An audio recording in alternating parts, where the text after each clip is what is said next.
मुनिश्री दीपेश जी पूछ रहे हैं, सकारात्मक और नकारात्मक ऊर्जा क्या है?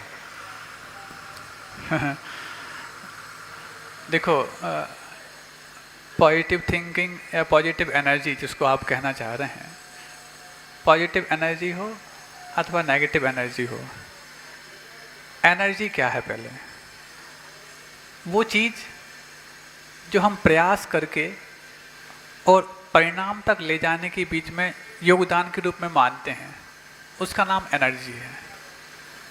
और जो प्रयास और परिणाम के बीच में रोल प्ले कर रही होती है, यदि वो परिणाम, प्रयास तो सकारात्मक है, प्रयास तो इस दिशा में है और परिणाम इस दिशा में लाए, तो वो एनर्जी नेगेटिव मानी जाती है।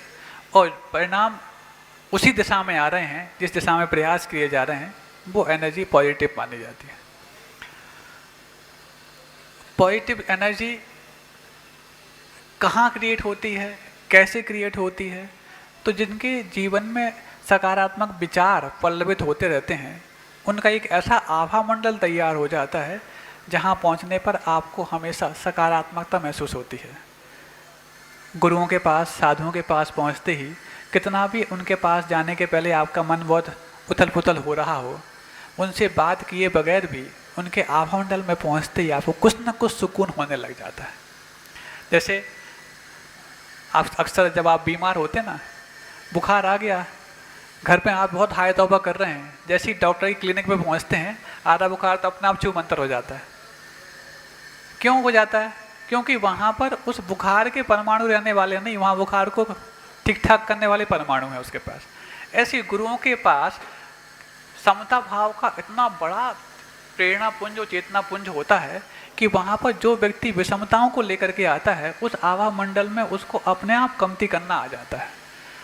तो ये पॉजिटिव एनर्जी मानी जाती है। वो कैसे आई? जिनके परिणाम, जिनके विचार, जिनके उच्चार और जिनके आचार, ये तीनों ही जब समतामय होते हैं, उसी का नाम पॉजिटिव एनर्जी होता है। चीज़ों को वस्तु स्वरूप के साथ जो जीना जानता है, उसकी समता बहुत जल्दी आ जाती है। नहीं तो अरे ये यहाँ क्यों रख दिया, ये चौखट यहाँ क्यों रख दी, ये ऐसा क्यों किया, क्या रखी है? इसकी जगह दूसरा रखा होता, वो भी पुद्गल था, ये रखा है, वो भी पुद्गल है। तो इस वस्तु स्वरूप की वो जो गया, समता तुरंत आ गई। नहीं तो देखो ये वाला नहीं होना चाहिए था, यहाँ पर ये वाला होना चाहिए था। एक पुद्गल को अलग किया, दूसरे पुद्गल को ला के रख दिया। एक पुद्गल में हर्षित हो गए और दूसरे पुद्गल में व्याकुल हो गए। क्यों हुआ? आप उस वस्तु के स्वरूप को नहीं जान रहे हैं। वस्तु तो पुद्गल थी, जब स्वरूप की ओर गए तो स्पर्श रस गंध वर्ण उसमें भी थे, इसमें भी थे, तो समता आ गई।